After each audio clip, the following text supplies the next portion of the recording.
Climate Center, and I happen to be the manager of the Global Technology Needs Assessment project that we, together with UNEP, have implemented in close to 100 countries, currently being active in 37 least developed countries and small island development states.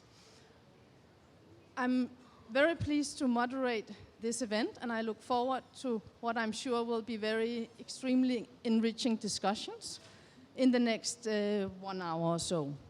So without further ado, please, I would like to give the floor to the Executive Secretary of the UNFCCC, Mr. Simon Steele. Please.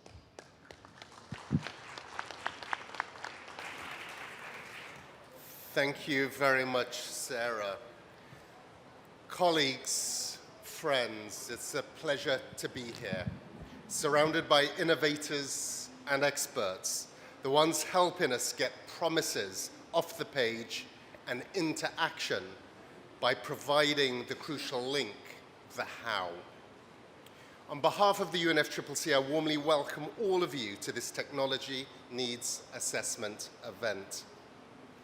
The messages in the latest IPCC report are clear.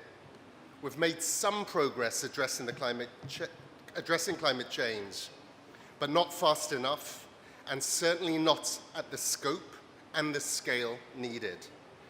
The vulnerable and marginalized are most at risk. We face a massive gap across every track of our process: mitigation, adaptation, loss and damage, and finance. There's an accountability gap there too. That's why COP27 sets out a new direction for a new era of implementation, where outcomes from the formal and informal process must begin to come together to drive greater climate progress and accountability for that progress. Friends, I want to share something with you, and maybe it's a bit different than what you've been reading or hearing in the media.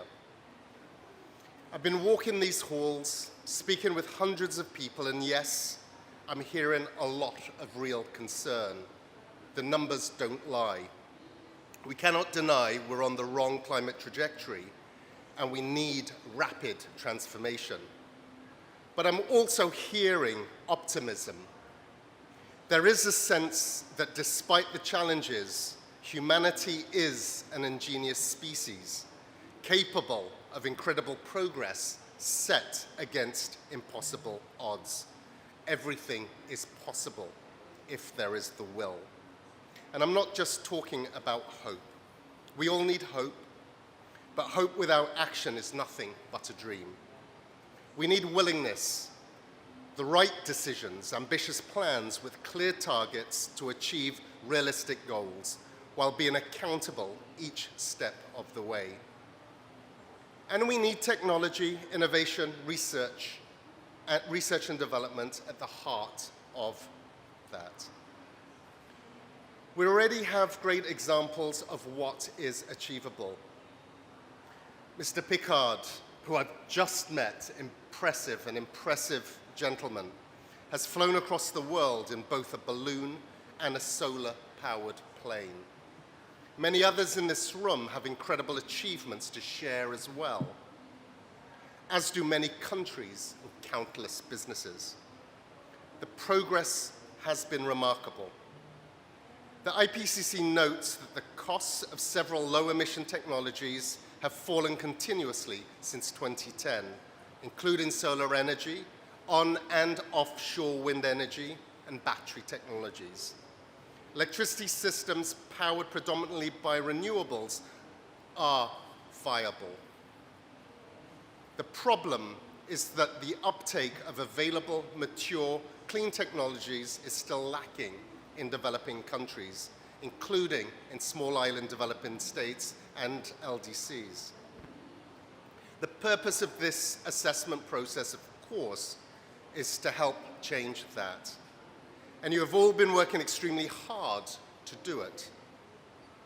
We must not only keep the momentum going, but speed it up significantly. We know it works. Many successful climate technology implementations have already been made possible because of this technology needs assessment process in the areas of renewable energies, sustainable transport activities, climate resilient agriculture, and more. This includes several SIDS and LDCs.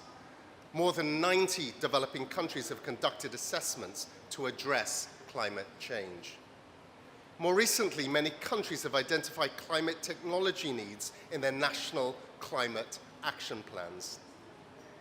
There are real success stories attached to these, ones that can be further replicated, ranging from water harvesting techniques to precision farming and installation of solar panels for schools and classroom lighting, and many others. In many ways, some are ahead of the game. COP27 is about implementation, and you've been focused on implementation for several years already, but we cannot let up. Countries need to, for example, further integrate the technology needs assessment process into the NDCs, their national adaptation plans, and their long-term low-emission development strategies. This will help countries address outstanding barriers to climate technology development and transfer, and obtain more benefits from the assets they already have, such as reliable electricity, heating, and cooling. Second, we need all of this to feed into the global stocktake process. It's absolutely critical that this happens for the strongest outcomes possible, to see whether those barriers I mentioned have been addressed, and how developing countries can access support to implement their technology solutions. So thank you again for your work and for helping us move further and faster by getting a climate solution faster for the people who need it the most. I thank you.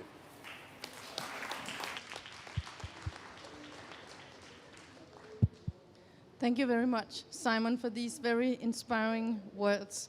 So now it gives me great pleasure to give the floor to the Executive Director, Inger Andersen of the UN Environment Programme.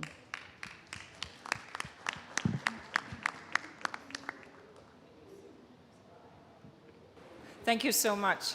And to my dear brother Simon, it's a pleasure to see you here. I know you are rushed off your feet, so thank you so much for attending this, because in this room, this is where solutions come.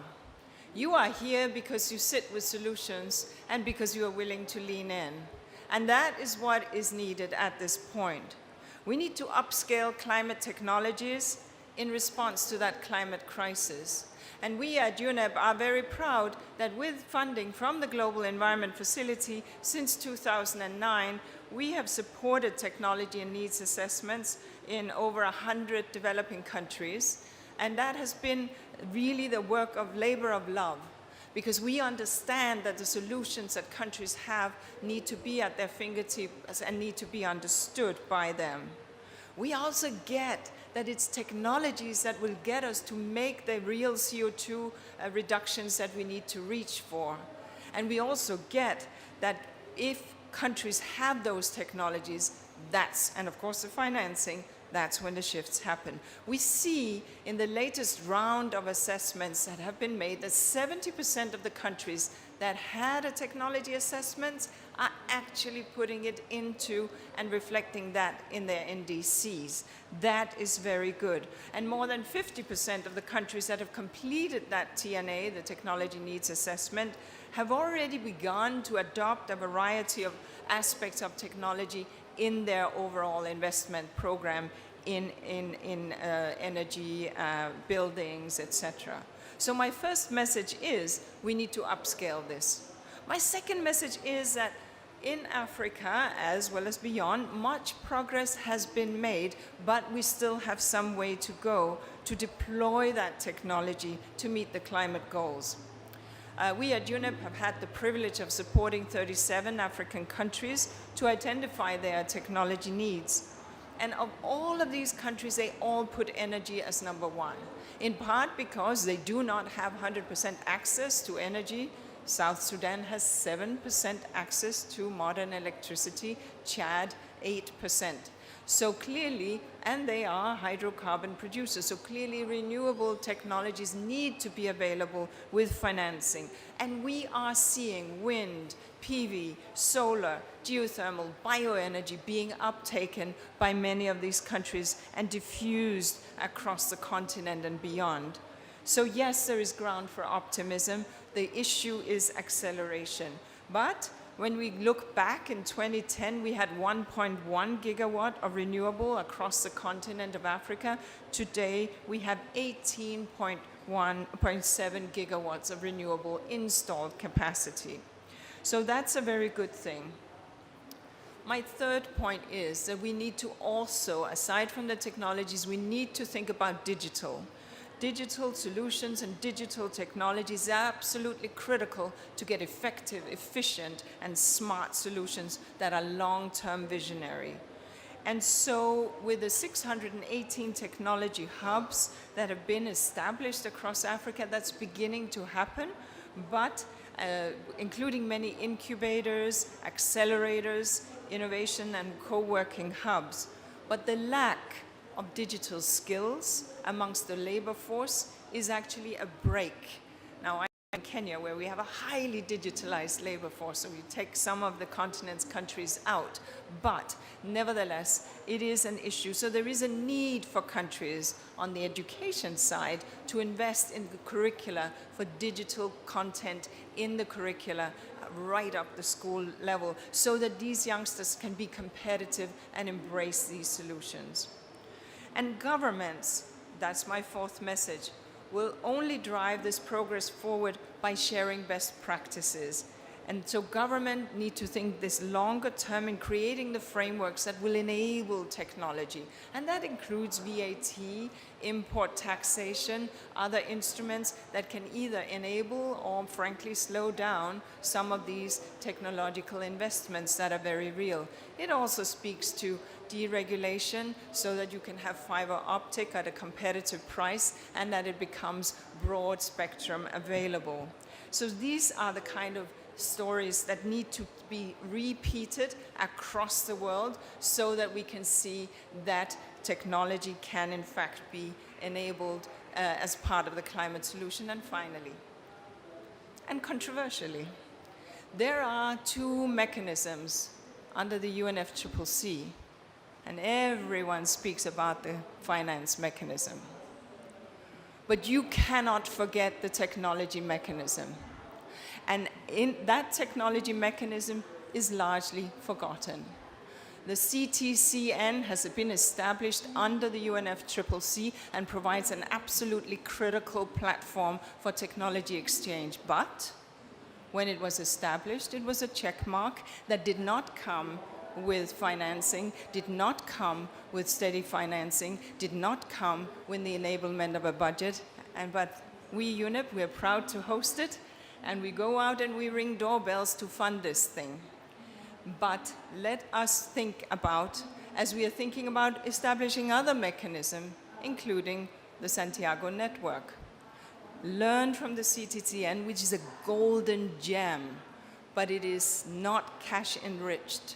Learn from this and ensure that whatever new mechanisms come with funding attached, come with regular budget attached, comes with not having to raise project by project. That will be important. And it will be important that on the CTCN side, the technology mechanism that is hosted by us but belongs to the UNFCCC network of enablement for technology, that there is a serious conversation amongst the funders to fund this adequately. The technology mechanism is sort of this hot potato. We can only discuss it in the technology group, and they're not allowed to discuss financing in the technology group, but the financing group say, oh, well, it belongs in the technology group. These are solutions that negotiators have to find, because it does not work to create something, do a check mark, and say it's done. It is only done when it is fully enabled, staffed, and budgeted. So that was my little controversial plug, because we want technology to work and we want it to be meaningful, and there's lots of good solutions which we will hear in this panel. Thank you so much.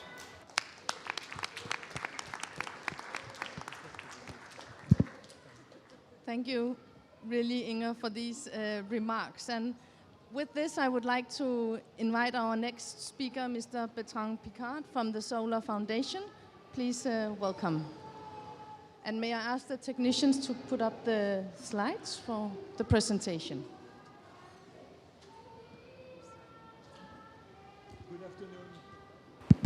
Good afternoon to everyone. Why is it so difficult to move on in the negotiations? Why is it so difficult to get out of the speeches of the heads of states who always repeat the list of problems and end up by saying we have to do something without saying what to do and how to do it? I think it just comes because we are stuck in an old narrative. For very long, it was considered that fighting climate change was difficult, that it was sacrificial, that it was expensive, that it would put a limit to the economical development. And this was true in the past. It was true, but not anymore today, because the technology has evolved. The problem is that the mindsets have not evolved enough. And today we see technologies which are the best way to develop the economy of developing countries. Today you can build houses with 100% of concrete that is recycled from demolition waste. You can heat and cool down with heat pumps that are connected to a geothermic well that divides by 5 the energy bill at the end of the month. We can go into agriculture with special seeds that need less water and less fertilizers. We have new industrial processes where you can reabsorb the heat from the chimney to put it back to the industry, where you can take the data centers as heating power plants for a city. You can use mobility, electric mobility, as storage for intermittent sources of energy in order to feed back the grid when there is a peak of demand. You can do everything you want today with renewable sources of energy that have become much cheaper than any fossil source.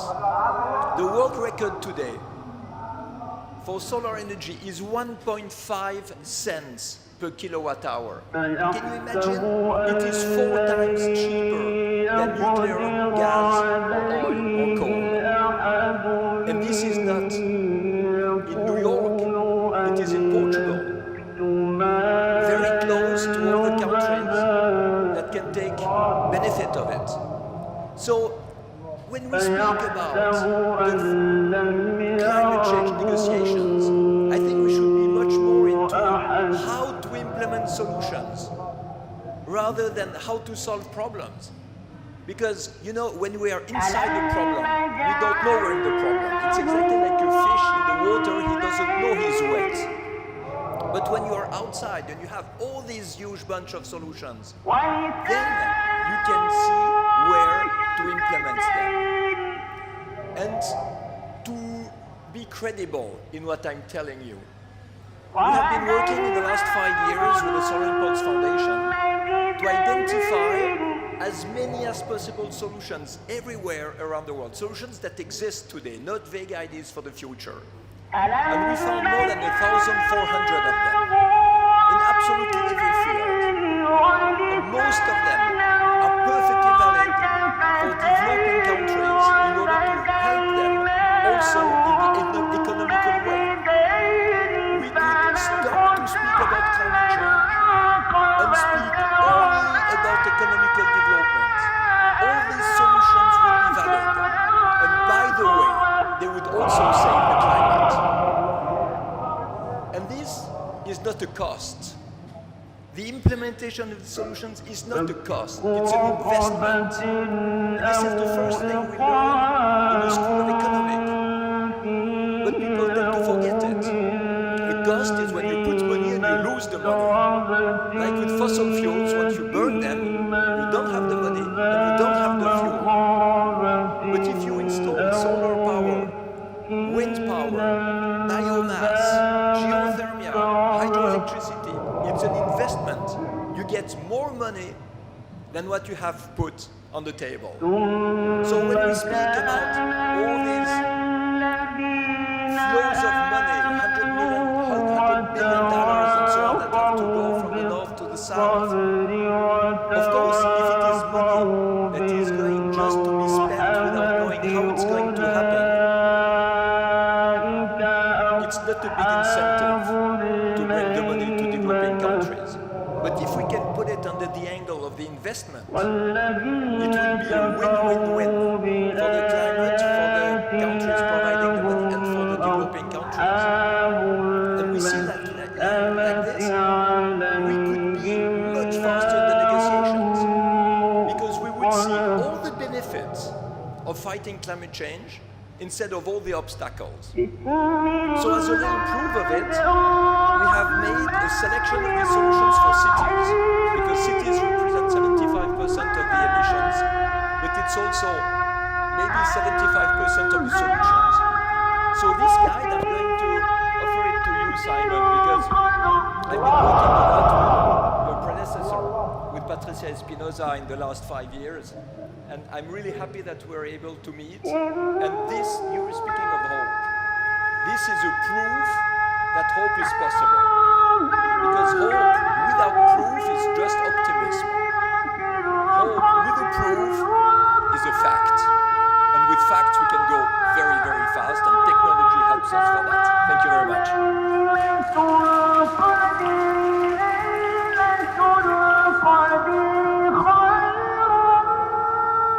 Thank you very much, Bertrand, for these words and for taking us to the solutions part even further. So, without further ado, I would like to invite Kishan Kumar from Trinidad and Tobago, Ministry of Planning and Development. So, Kishan, please, the floor is yours. Thank you very much, Sarah. And first, let me thank the Climate Change Secretariat for inviting us, I should say, to this side event to share some of our country. اللهم ارحمنا بالقرآن الكريم واجعله لنا إماما ونورا وهدى ورحمة. اللهم ذكرنا منه ما نسينا وعلمنا منه ما جهلنا وارزقنا تلاوته آناء الليل وأطراف النهار واجعله لنا حجة يا رب العالمين. صدق الله العظيم وبلغت رسله الكرام ونحن على ذلك من الشاهدين. اللهم صل على جميع Comes from largely natural gas, so we are using already the cleanest form of fossil fuels with high efficiency. So the next step, of course, would be renewables, and this we recognize. And with a fairly high mobility rate of private car ownership.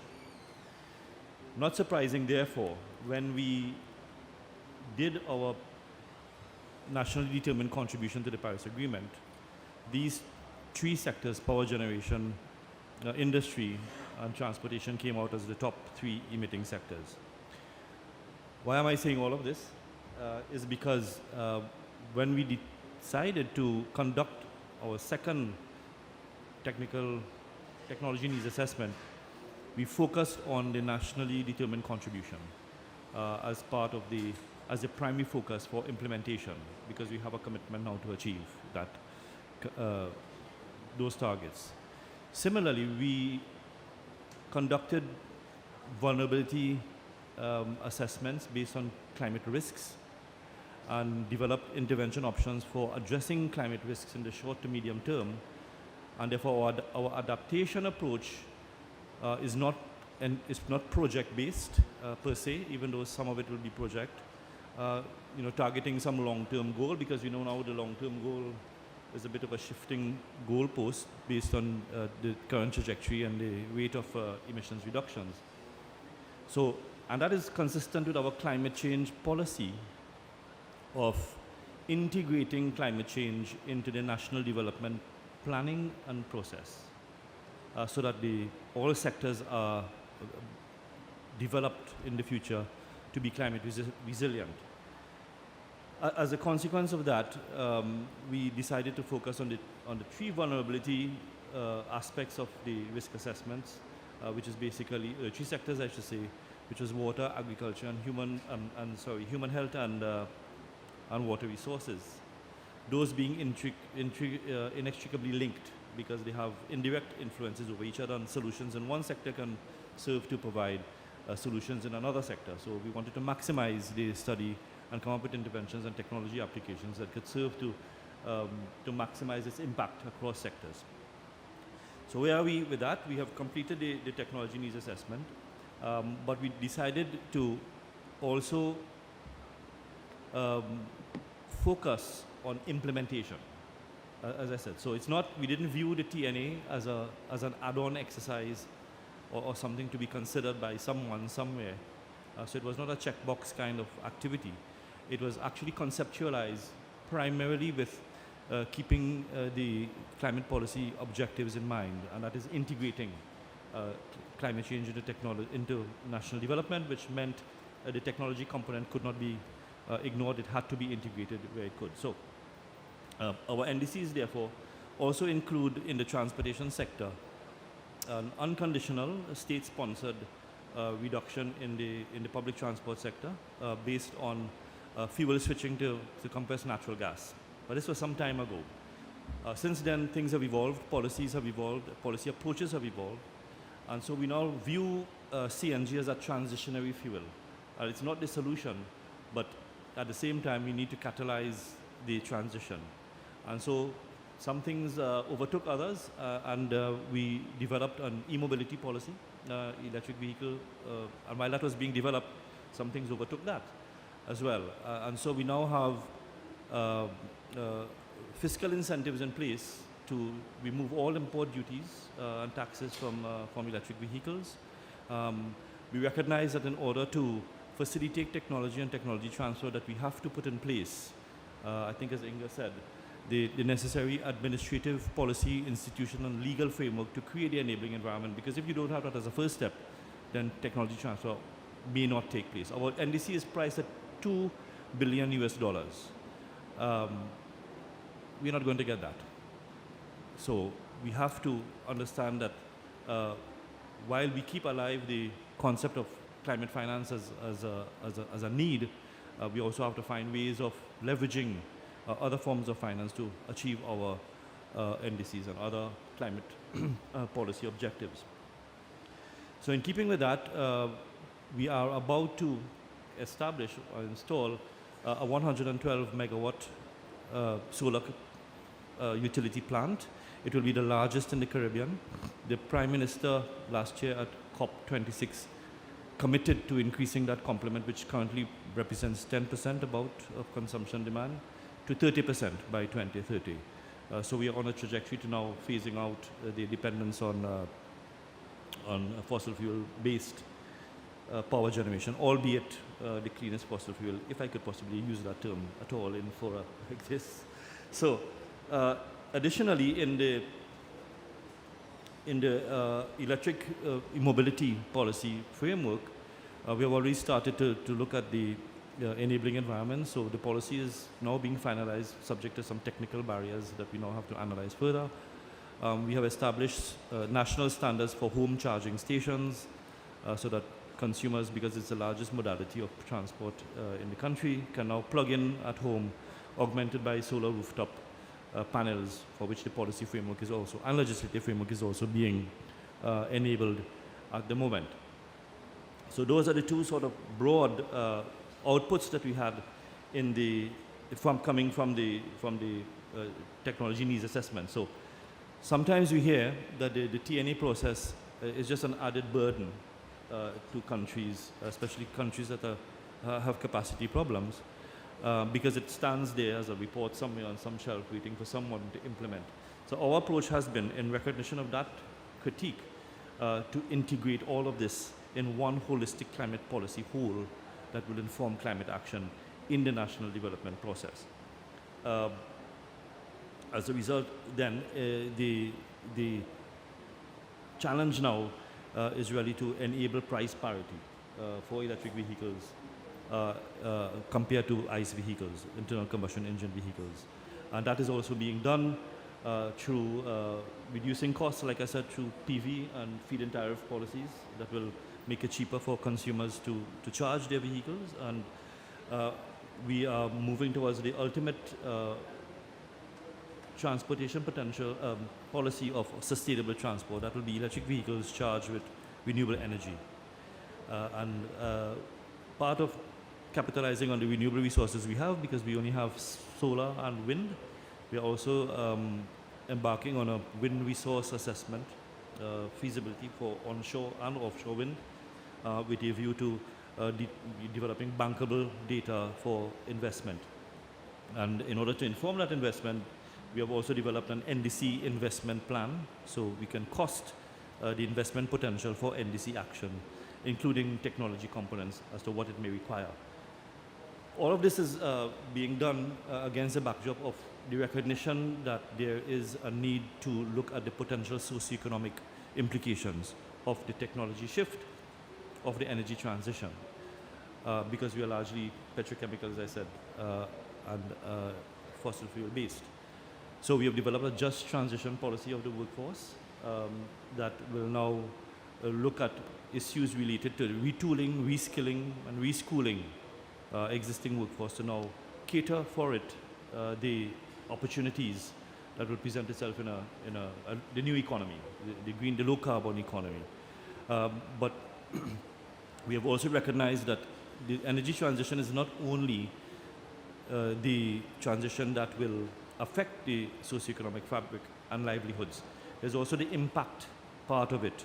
So, and it comes back to loss and damage, for example. So there are communities who depend on natural resources for their livelihoods. And if those resources are depleted or lost because of the adverse impacts of climate change, then there is social displacement as well. So the just transition policy also addresses the impact side as well as the proactive energy transition side to ensure that no one is left behind, consistent with the Paris Agreement and the SDGs. As far as the private sector is concerned, like I said, we are the third largest exporter of fertilizers to the EU, largely based on feedstock from natural gas by splitting natural gas into hydrogen. We now have an initiative for green hydrogen based on the expanding solar and renewable component of power generation. And that is now being fully funded by the private sector. So we've just established an office and in the Caribbean, and the process is well underway to developing one of the largest plants in that part of the world for green hydrogen production, and therefore that will serve for input into petrochemicals. What does it mean for what we need now? Is really project implementation, project financing, of course. We've managed to get 100% from the green hydrogen. The solar plant is on a build, own, operate basis. We have already expended a large amount of state funds on the transition to CNG, which is now gone beyond the electric vehicles. So we also recognize that, as you said, it's not a cost, it's an investment. And there are many myths about technology and what it might bring with it. And we have to change the mindset. So I completely agree with you in changing the mindset. It's not as easy as it is said. So we hear myths, you know. When we were doing the CNG transition, we heard in the very early days, it's not good because it could explode and kill you. Now we're hearing, you know, for electric vehicles, if you drive in a flood, you'll get shocked and you'll die. And so this is the kind of mindset that we now have to change. So it starts with cultural and social acceptance, and that is one of the things that we're now looking at. Range anxiety, for example. So we're now focusing on establishing solar charging electric vehicle stations throughout the country, where it may be in rural areas, and therefore to quell the public angst about range anxiety, for example. So that is one area of project implementation that we are embarking upon that came directly out of the TNA. So I'm probably talking beyond my allotment, Sarah, so sorry about that.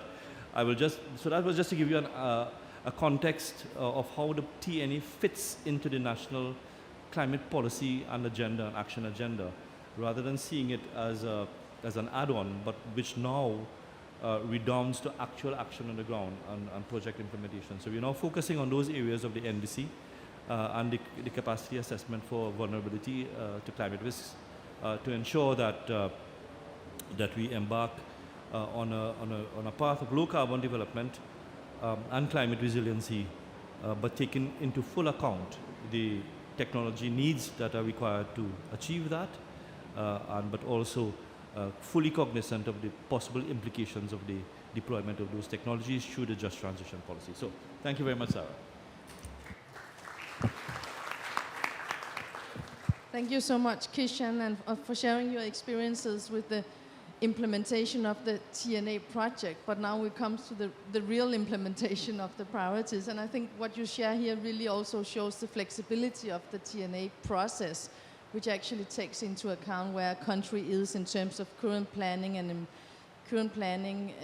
strategy processes. So I think that's much appreciated. And whereas Trinidad and Tobago are really in the last stages of completion of the TNA project or process, we also have here Deepa Pulanikatil from Eswatini, who completed the TNA a few years back. So I think we would invite you, Deepa, to share your experiences, and you represent here the Ministry of Tourism and Environmental Affairs from Eswatini. Please, Deepa. Thank you, Sarah. I'd like to just introduce Eswatini to those who don't know much about. We are located in southern Africa, surrounded by South Africa and Mozambique, and it's a very small landlocked country, 17,000 square kilometers. So could I have the slides, please? Thanks. So Eswatini's technology needs assessment process started in 2016. Next slide. Next slide, please.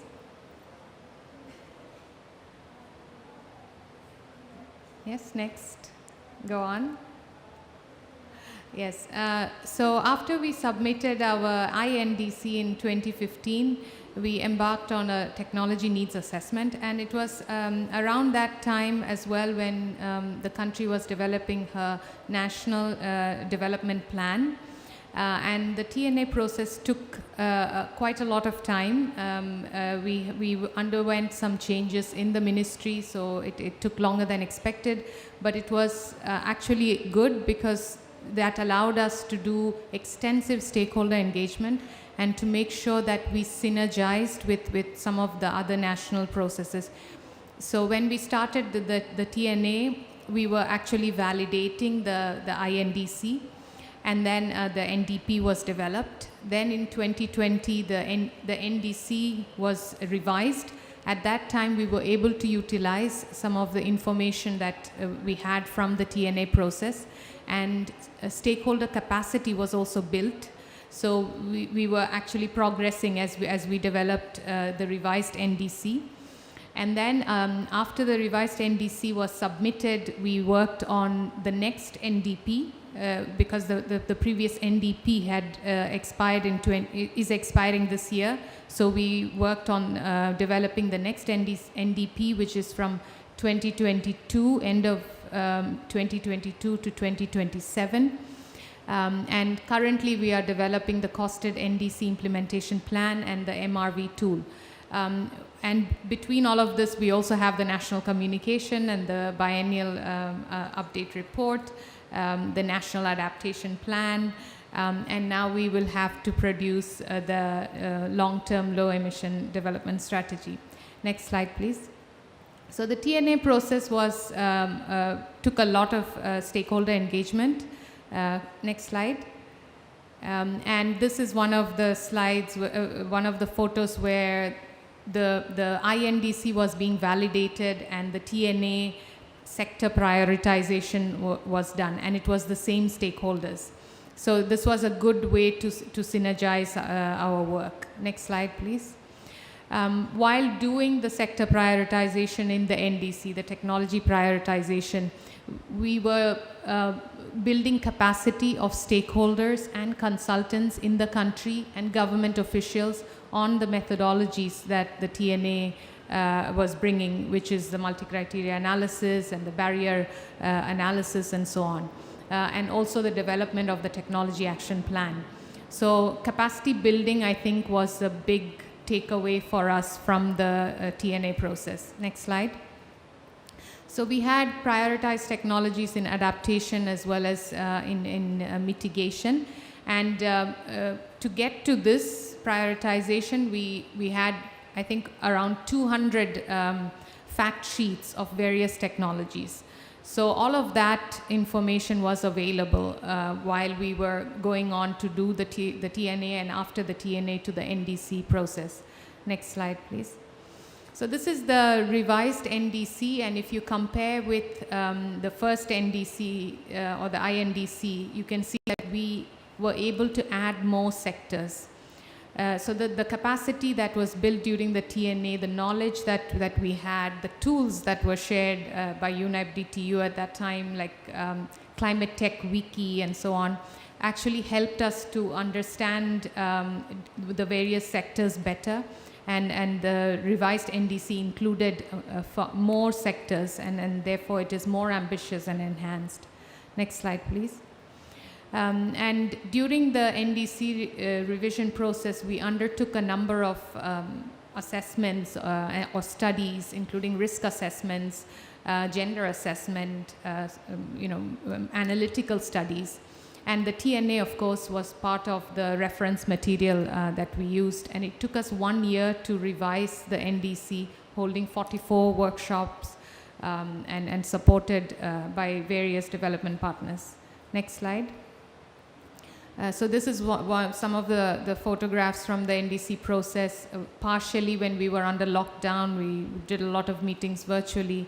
We even met with youth and traditional leaders, and so it was truly a whole of government and whole of society approach. Next slide. Then immediately after the NDC revision, we had the NDP process.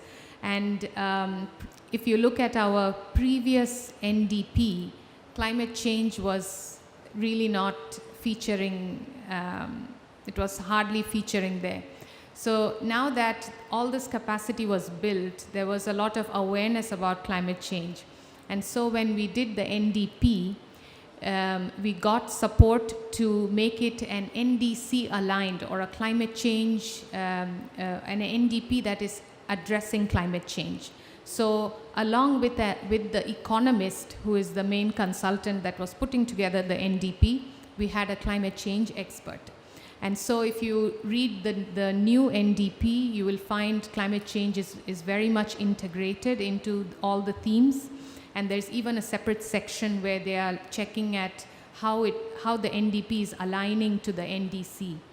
And technologies is also very much part of the NDP, promoting technologies, promoting green skills for job creation and so on, is very much part of the NDP. Next slide, please. And the methodology, as I mentioned, the capacity that was built through the through the TNA process was useful. We could use those methodologies in our workshops as we went on to do the NDC and the NDP. Next slide, please. So I think, yeah, next slide as well. I think I've kind of touched on all of that. I just want to end by saying, and I'm taking advantage of a lot of people working in solar and renewable energy in this panel, to just highlight the energy sector for Eswatini. So we domestically produce 30% of our energy, which is 100% renewable. It's through hydro, solar, and biomass. But 70% of our energy is imported from South Africa, and majority of that energy is coal-based. And the contract with South Africa is expiring in 2025. So this is a chance for Eswatini to do a transition into hopefully a 100% renewable powered country. And for that, we really need these, the technologies, and we need the knowledge and the skills and the capacity. So we did a national skills audit recently, and what we found was that what the tertiary institutions produce, the graduates that come out of the tertiary institutions, and the skills that the industry needs are very different. So there is a gap. And it will take a long time for us to revamp our education system and to change the curricula and all that. So what can we do in the interim, because this is an urgent need. If we want to have more and more solar power, say, in the country, we will end up importing human resource from the neighboring countries, which will be expensive for us. So we need to skill our local human resource. And we have an unemployment rate in the youth category of 60%, 60% unemployment rate. So this is, I think it's a great opportunity for youth to be skilled in renewable energy technology. For that, UNDP is working with the University of Eswatini to establish an energy academy where short-term trainings can be provided, and a youth fellowship, and not just end with the training, but also to provide starter kits, which is equipment and tools and cash for people to start setting up their small businesses. And that's one way that we are trying to address this opportunity and the need. And if these skills trainings are cleverly designed, we can even close the gender gap by making sure our trainees, we have an equal number, and other ways. And also, like if there are teenage or young mothers, we provide a daycare so that they can attend the training, things like that. So I think this is a huge opportunity for us to revamp our energy sector and provide lots and lots of green jobs. And for that, we also need low-cost climate finance, concessional climate finance. And that, in my view, is just transition for Eswatini. Thank you.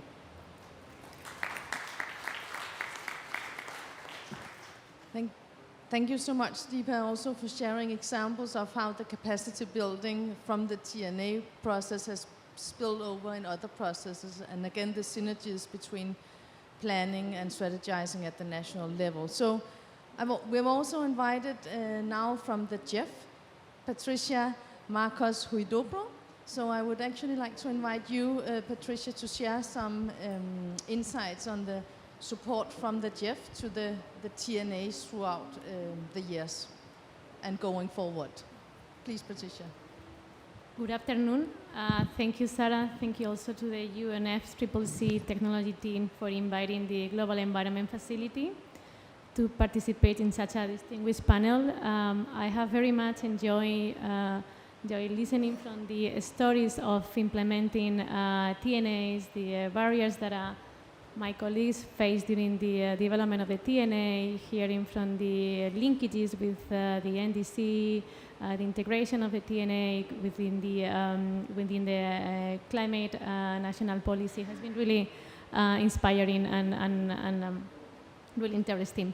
So I'm going to provide a quick overview of the GEF support to the TNA Technology Needs Assessment agenda, and I will try to be brief because I understand many of the colleagues in the room were in the negotiation rooms until late, so we won't keep keeping you here for long.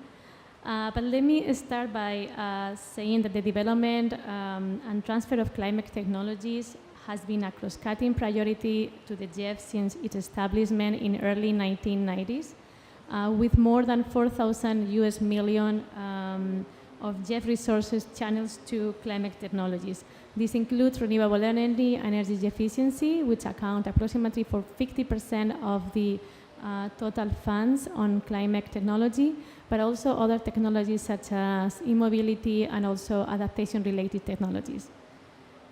The GEF just started its 8th cycle with a record replenishment of 5.33 billion US dollars, which is approximately 33% more resources compared to our previous cycle. Within the GEF 8, the climate change strategy has been structured around 2 pillars. One of the pillars is entirely devoted to technology development and transfer. This pillar is also structured in 4 windows. There's one window, first window on efficient use of energy and materials. We have a second window on decarbonizing power systems, a third one on scaling up zero emissions mobility, and the latest one on nature-based solutions with high mitigation potential. In addition, we also have our new programming strategy for the Spatial Climate Change Fund. It's a fund managed by the GEF focused on climate change adaptation, and also there is a pillar specifically on technology transfer. And finally, I promise this is my latest note on the GEF. In GEF 8, partnership with the private sector continue to be a key priority in promoting technology development and transfer, and this is done through our blended finance window, which is also known as a non-grant instrument window or the private sector window. So this is also a key entry point for technology within the GEF climate change strategy. And with this as a background on the support to technology of the GEF, I'm gonna dive into the TNAs and the support that the GEF has been providing over the years. So the Global Environment Facility provided support initially to more than 90 countries in what we call the first generation TNAs. Those were TNAs developed up to 2008.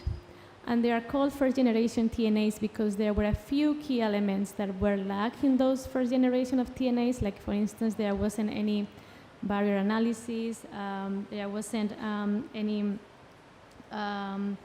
identification on enabling frameworks for technology development and transfer, and most importantly, these first generation TNAs, they didn't have a technology action plan.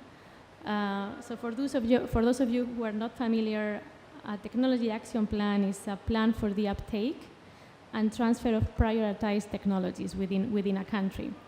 And this is one of the main outcomes of the second generation TNAs. So this is the support that the GEF provided to the first generation TNAs. And then in 2009, UNEP and UNEP Copenhagen Climate Center put together what we call the Global TNA project, for supporting the second generation TNA, which have a technology action plan as the backbone of the TNA process. Through the Global TNA project, together with UNEP and UNEP Copenhagen Climate Center, we have supported more than 9 countries in developing their TNAs and technology action plans with approximately 23 US million. This TNA Global project has been implemented in phases, so there are 4 phases of the project. The first one ran from 2009 to 2013, and we have subsequent phases. This phase approach turns out to be quite successful in the sense that lessons learned and best practices and experiences from previous phases could be easily incorporated into the following phases. I'm not going to get into the main components of the TNA Global project, but I wanted to emphasize 2 of them that I have prepared And I just realized at the same that my colleague Deepa was presenting in her presentation. And the first that I would like to highlight is the to ensure strong stakeholder engagement. This was one of the main elements of the TNA Global project. Proper stakeholder identification and engagement has proved to be critical for conducting a successful TNA and technology action plan process.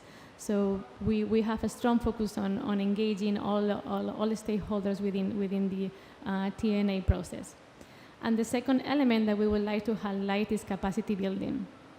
Capacity building and training is critical to ensure the process results in quality outputs for the countries.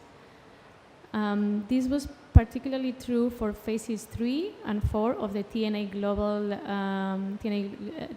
TNA project, because all of the countries, I think there are 38 countries which participated in phases 3 and 4. They were all least developed countries and small island development states, except for one. And in these countries, capacity building really is really important to make the TNA process successful. So the global TNA project put together a capacity building package, which basically include a menu of activities that were tailored to the needs of the countries. These activities were from support national TNA teams, national workshops, sector working groups, tools and methodologies, outreach and awareness materials, side events, newsletters, and so on and so forth. And let me pause here to make a link with one of the initiatives that the GEF is leading, the Capacity Building for Initiative Transparency, which is funded by the GEF to support developing countries' parties in meeting the enhanced transparency requirement as defined in Article 13 of the UNFCCC agreement. And here I just wanted to make the link between the capacity needs and the different climate elements of the climate agenda, right? Like the linkages between the capacity building and the TNAs, but also under the transparency agenda and the NDC and so forth. So the CBIT, for those of you who are not familiar with it, is available for all GF eligible countries upon request. It's been already 5 years since the CBIT Capacity Building Initiative for Transparency was launched, and the GEF has supported already 82 countries with approximately 138 US million. And coming back to the global TNA project, I'm happy to announce that UNEP and UN Copenhagen Climate Center is already working on a potential GEF aid proposal for a new phase under the global TNA project. This will be phase 5. All GEF eligible countries are welcome to participate if they want to either update their TNAs or embark in the development of a new TNA.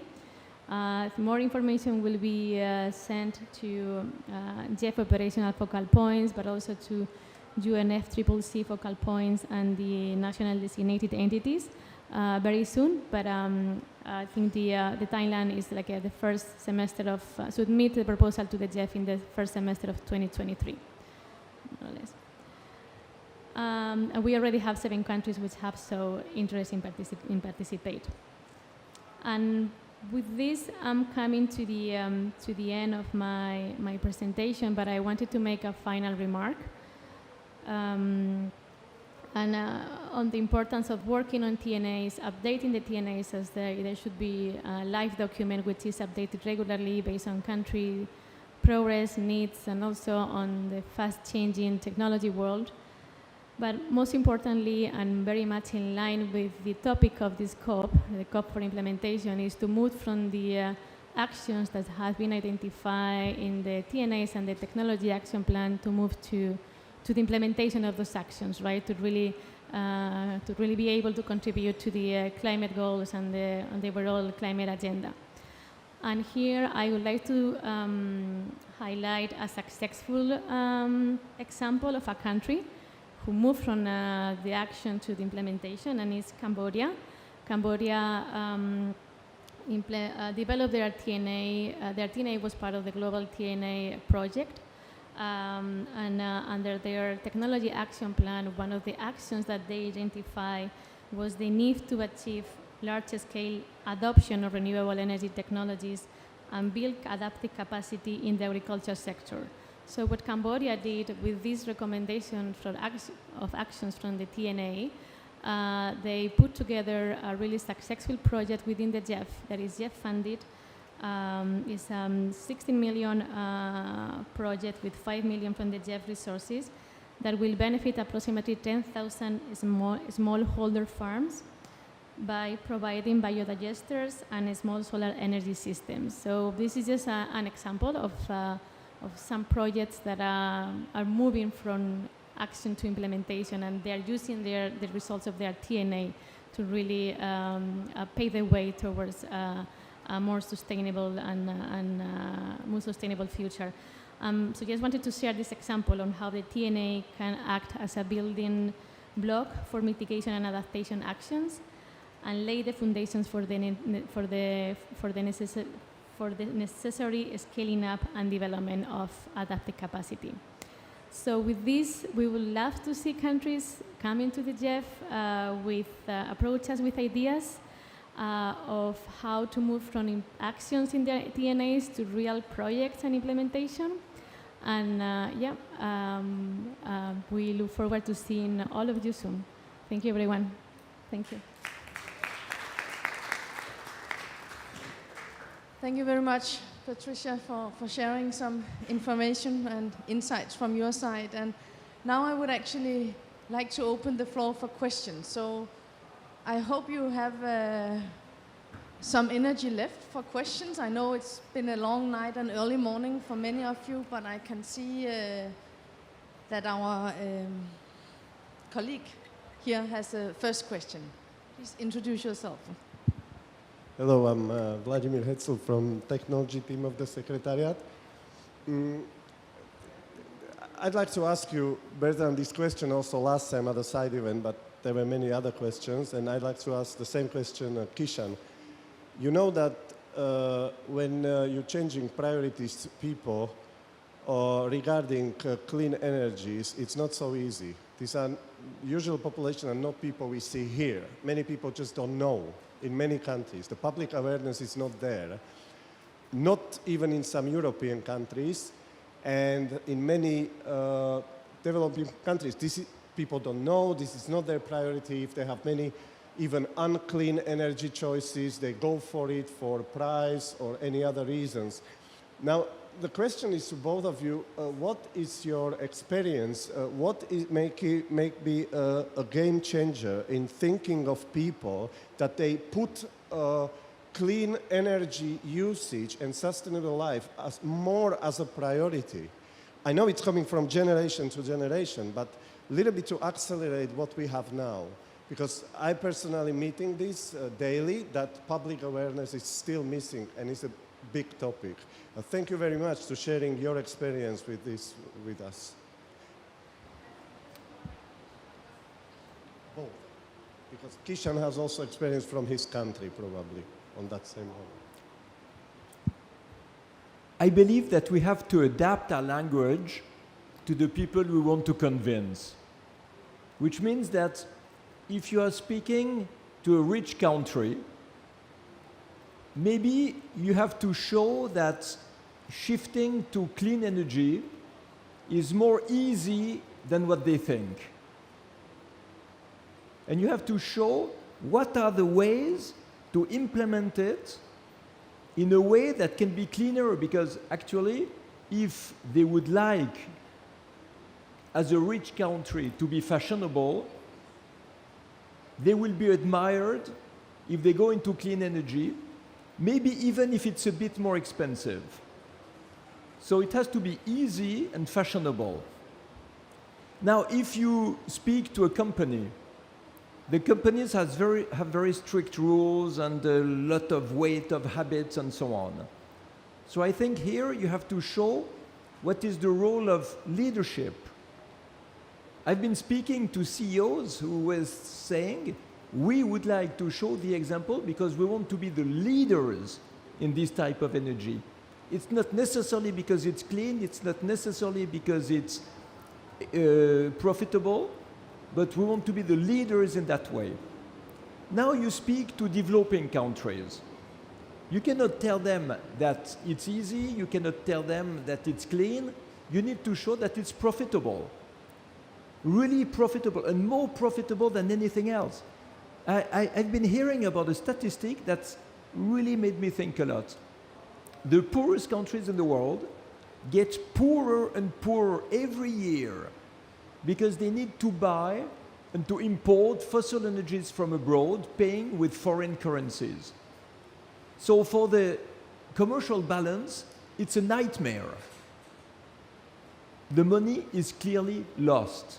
Now, if you produce renewable energies on site, you don't need foreign currencies.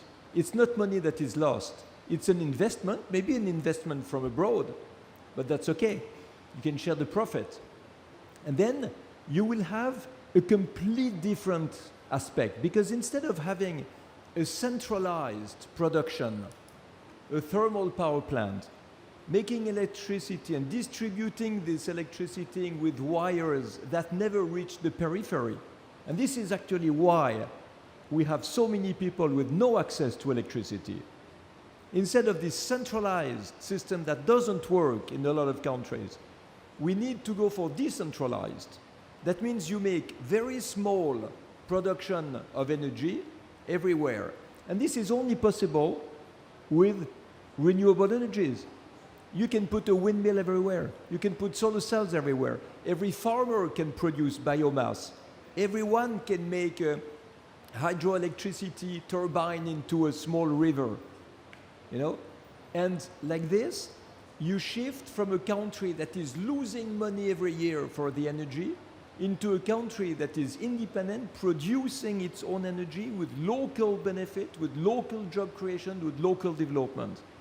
And you can do that at a very small scale already. Schneider Electric is having one solution. It's one of the solutions that is labeled by the Solar Impulse Foundation. It's a little square like that of solar cells that is charging a lamp, a LED lamp. And if you put this in the poorest village of the world, you change completely the dynamic of the economy. The children can study in the evening. The people can produce. You have suddenly a life after sunset. And if you imagine shifting from a small lamp with a small solar cell to a major investment into implementation of these energies, well, you solve the economical problem of the country even before you solve anything else. So you see the importance of speaking this language. I'm not here to promote capitalism or to say that money can buy it all. I'm here to say that economy is a big factor to convince the people to go into clean energy. Thank you very much. And I don't know, sorry for my confusion. Kishan, is there anything you would like to add to this? Thank you. I think Vladimir was also asking me, yeah? So thank you for the question. No, I wouldn't repeat, I fully endorse the views, but in addition to that, at the micro scale, at the national level, the community scale, convincing communities, national populations, I think has a two-pronged approach. One, it is about the economics. If it saves them money, they will listen. But two is also changing the mindset, which is even more difficult. I give the example of the initial stages when we were switching to CNG in the transportation sector, of the old wives' tales that were rampant. Similarly with the electric vehicles. So what we've learned from the CNG example, and the best way to convince is really demonstration. In the hands, in the pockets, where you could see and feel and look at it. And so the incentives that we have developed, for example, it's not only about developing the policy framework and the incentives for it, but also adding to that and convincing that these can benefit you. The incentives can benefit you. So we are putting together, for example, a fact sheet on electric vehicles, because that is the major issue now. That will dispel, hopefully, all of the myths that go with driving in a flood and blowing up, so that there is a level of comfort. If you don't have that cultural mind change, the uptake, regardless of the incentives that you put in place, the uptake just would not be there. So consumer confidence, in the case of technology applications, is perhaps a critical part, maybe the most fundamental part, before some of the policy incentives and fiscal incentives can actually take effect in the way intended. So I hope I answered the question. Thank you very much, Kishan. And I can see there's one more question down here. We're almost running out of time, but we have time for a question. Thank you. Thank you. I'm Nora from a think tank called the Global CCS Institute. And I have 2 questions very quickly. So for Patricia, Deepa, and Krishnan, you know that the IPCC features CCS in most of its illustrative mitigation pathways. We need it for the hard-to-abate sector, especially. You know, I just finished from the global stocktake, and developing countries have been talking about the need for energy stability, and CCS can kind of provide that as well. So I'm wondering in the immediate future what the thinking behind that and where it could fit in, because definitely, you know, renewables should have the front line and should be kind of used to the maximum. But even in the IPCC pathway that strengthens renewable to its absolute peak, we still need at least 10 to 15% of CCS used, and this doesn't include you know, including like CDR and other methods. So that's my first question. My second question is for Bernard, and it was really interesting to hear about all your wonderful work in the solar energy space. And I'm just questioning, because you were talking about, you know, creating a new narrative, and I keep hearing that, and my question is, if we're going to create a new narrative, should we be looking at the definitions maybe a bit more closely? And for that, I ask about the definition of the word renewable, because what I've noticed is what really is truly renewable is the sun and the wind, but actually the infrastructure to create, to harness that energy is non-renewable. So we have, you know, lithium and cobalt and other aspects that need to be included. So from your research and from your global travels, did you find anything done on the circularity of these minerals? Thank you. Thank you for those 2 questions. Perhaps, Bernard, if I may turn to you for a response to the second question, so we can start with that. Yes. I think it's a very good question, because it's clear that if we continue to waste as much energy as we do today, renewables will never be enough. You're absolutely right. There won't be enough resources to build these infrastructures. So what we have really to understand now is that we are in a world of waste. We waste 3/4 of the energy that is produced just because the systems we have are inefficient. A thermal engine has 27% of efficiency. We lose 3/4 of the energy. Buildings are badly insulated.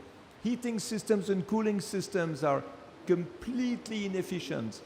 And even with cooling systems that are inefficient, we cool too much, like here in the COP27, where we freeze usually in every session. Then in the industry we lose water, we lose everything. So at the same time that we have to learn to implement renewable energy, that are now the cheapest sources of energy, we need also to put in place all the infrastructure to save energy, to save the 3/4 that are lost. And this is something extremely profitable, and very often it is common sense. It is low tech. It is not something that will necessitate a tremendous amount of natural resources.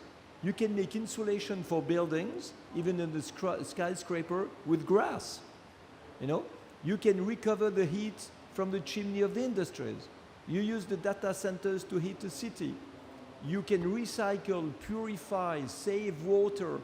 All this is available, and all this makes a huge difference also for the developing countries. the people who are the poorest are the ones that should be helped the most to save everything they use, all the natural resources, instead of being obliged to lose them because they don't have the knowledge, the experience, or the technical systems to do it. Thank you for that. And then before we round off, I would like to invite the three other speakers here to perhaps respond to the first question, and also if you have any other final remarks. So perhaps Patricia, if I may ask you. Thank you, Sarah. We were actually discussing here, we wanted to make sure that we understand your question. You are talking about carbon capture and storage, right? Okay, yes, because there are so many acronyms that we wanted to make sure. Okay, so if I go first,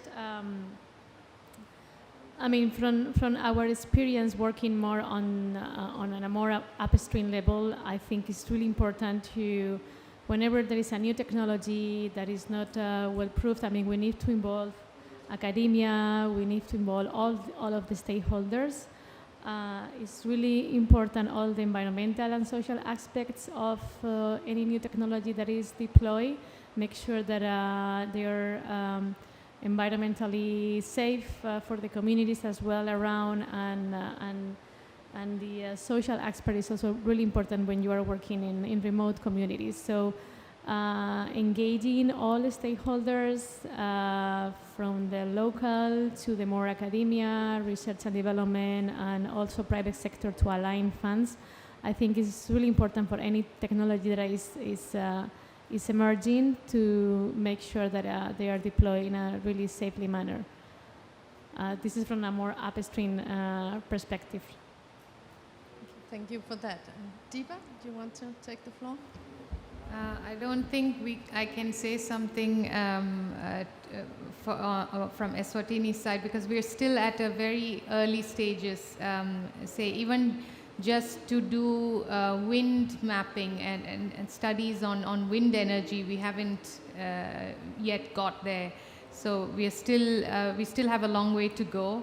And so I think we'll need a lot more information and capacity to do. But I think I agree that we need to take a holistic approach and not just look at one technology or like a quick fix, but we need to look at the whole community as a whole, look at various solutions, including clean cooking and waste to energy. Even waste to energy is still a very new thing in Eswatini. The municipalities are just picking it up. So I think we have a long way to go, and we'd love to learn from other countries in that aspect. Thank you so much. Kishan, please go ahead. Okay, thank you. CCS, carbon capture and storage. Yes, I think you're correct. The IPCC did, in fact, identify CCS as a needed technology to, if we are to remain on the trajectory to 1.5. As for us in Trinidad and Tobago, as I said in the opening comments, we are oil and gas producer. We've been producing oil for more than 100 years. Little known fact, not something to boast about in the circumstances. But as a result of that, we would have had a lot of spent oil fields and gas fields. And CCS is something that we are pursuing as an area of interest to not only decarbonize petrochemical industries, for example, ammonia, as it is now, but also the other oil and gas activities until we fully transition to sustainable energy. So we have already conducted preliminary studies on the necessary policy framework and legal framework that is required. As you know, CCS is not a very mature or commercially available technology. It's very expensive. The monitoring part of it in terms of leakage and establishing permanency are all of the things that we need to put in place in order to fully assess the feasibility of carbon capture and storage. But it's something that we are pursuing actively from all aspects, including the potential to actively remove carbon from emitting entities. So, thank you. Thank you so much. And Mr. Patron, final words from your side. CCS solves the decarbonation problem. It doesn't solve anything else. It doesn't solve the pollution of the air that kills 8 million people per year. It doesn't solve the fact that renewables are now much cheaper for developing countries than oil, gas, and coal. It doesn't change all these type of things. So if we limit, and this is maybe one of the obstacles at the COP, if we limit the discussion to decarbonation, we do not put inside all the other factors that would be such a great incentive for changing the system. Thank you so much. And I think we actually have to close here for the questions. I would like to really thank our excellent speakers for coming here and sharing your knowledge and visions with us here today. So thank you very much to all of you. It was a pleasure having you. And also thank you very much to all of the participants who stayed here with us throughout the whole session. Just a final word. At UNEP, we're very happy always to discuss the technology needs assessments. It's very close to our hearts, and please let us know anytime when you want to have any information on the process. Thank you very much.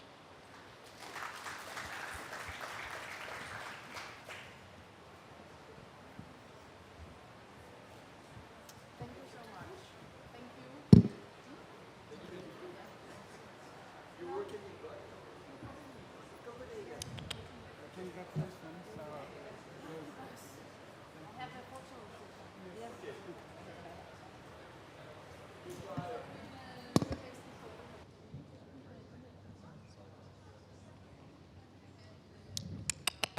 Hello.